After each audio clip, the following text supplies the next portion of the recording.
Before we get started, maybe Peter, you want to introduce yourself, a little bit about GSN, Sure. the business in your eyes, and you know where you guys currently are. I've been on both sides of this equation, I think, and I don't even know if you knew this far back, Court, because I didn't meet you till a few years ago. But I was the head of marketing at Monster.com back in the late '90s, and I got a call about going to an online game business called World Winner, and I had never worked at a startup. I didn't know anything about venture capital or anything, and so I took the job.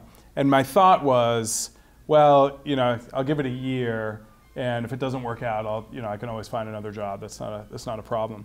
And now this March will be 10 years in the games business. I was not a gamer. I played a bunch of games before my first interview, and I learned a little bit about the business. And just like when I went to Monster.com, I wasn't in the recruitment business either. But you learn about the business, and for me, it's always about being in a consumer business is the most important thing. And I used to work in the shoe business before I went to Monster. The most important thing about being in your job, particularly in a consumer business, is you have to work for a business that consumers can be passionate about, is what I always felt. All of the games that we do, let's break them into 3 different groups.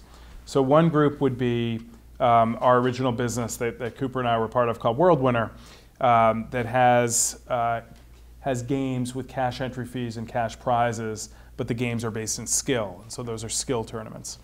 The second is basic sweepstakes style games that have, it's not a great revenue model, but they have no entry fee, they have a prize, and they're based in chance. And then the third, which we're certainly not the only ones that do it, and our friends at Lucky Labs are also a part of this world of virtual currency gaming, are games that have an entry fee and that have that have games of chance, but but there's actually no prize. And so at first we thought about those kind of games like, well, who would pay an entry fee into a game of chance without a prize? But this is one of the key areas, and it's I would actually say, again, not having come into this business being a gamer, it's probably the most important thing that you could take into the gaming industry, is what the consumer experience is about. Sometimes is bigger than what you think it is. So, in other words, when I first came to World Winner, despite the fact that we were offering games that had entry fees and prizes, one of the first things that occurred to me was, it's not really about winning $5 playing a solitaire game. It's really about getting your name on the top of the leaderboard, more so than it is about the cash prize. And sure enough, when we talked to a bunch of customers, which by the way you kind of have to do in a consumer business, the customers would say to us, or the players would say to us, 50 cents or $1 never meant as much to me as it did winning a solitaire game on World Winner. So in other words, it wasn't about the 50 cents, it was about seeing your name on the top of the leaderboard.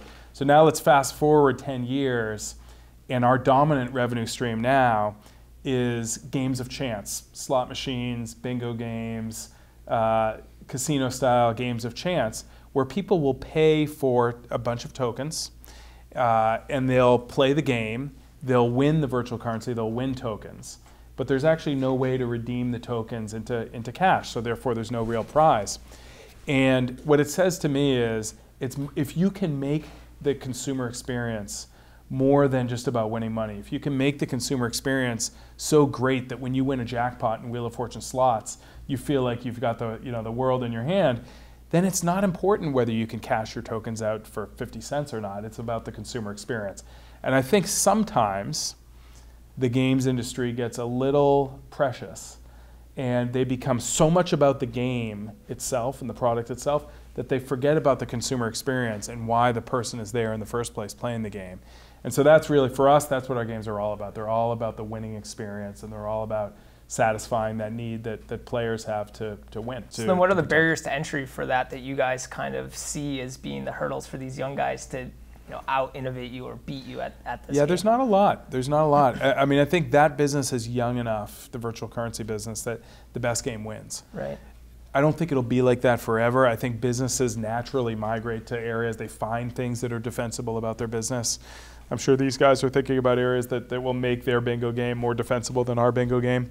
But those are not defensible businesses. But let me just steal your next question, which is in terms of what we look for, like, because we're very aggressive in the M&A world, and if you're in the games industry right now, it's a great time to be acquiring businesses, because what happened was, as Cooper knows, who's our head of biz dev and M&A, that when PopCap sold for $750 million, the industry exploded and everybody expected these crazy valuations.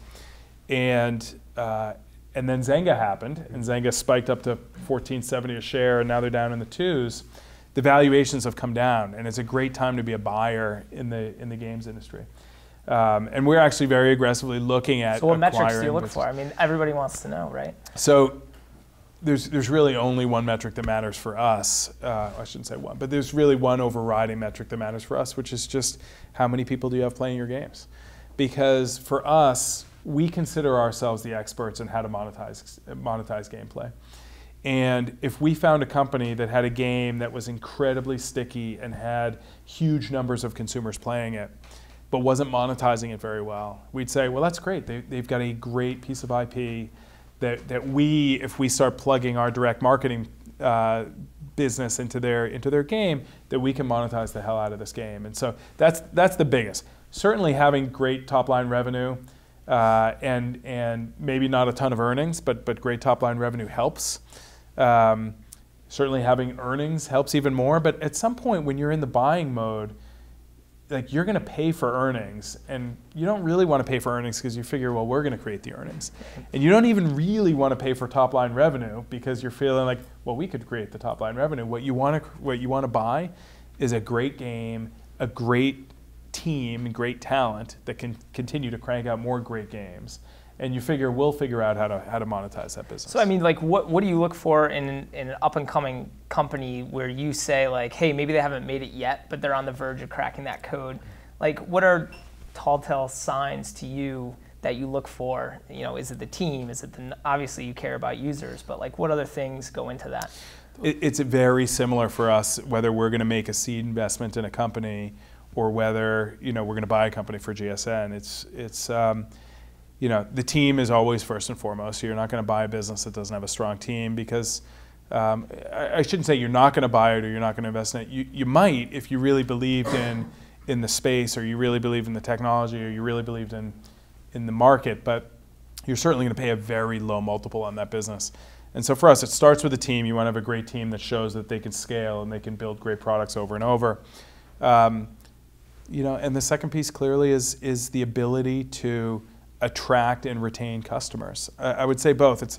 It's not just about building a big customer base, because we've looked at businesses over the last several months that have big customer bases, and you can tell how they're getting these big customer bases. But when you dig a level deeper, you can see there's really not a retention mechanism there. They're not loyal customers. It's not high quality traffic. So you need both. You need customer acquisition and retention. How important is it to be first on a platform? Noah and I had this conversation, a couple weeks ago. That versus building the best quality game out there. What do you like better? So first on a platform, I think it's a great place to be. Zynga was clearly first on Facebook, and they had a tremendous advantage being first on the platform. There's a lot of people who are trying to be first on Windows 8, and I think they think that'll be a tremendous advantage for them. I would say short term, I'd rather be first on a platform. I think long term, I would just tweak what you said slightly. I think it's partly about creating great games, but it's partly about just creating a great consumer experience that will acquire and retain users. I would take that all day long.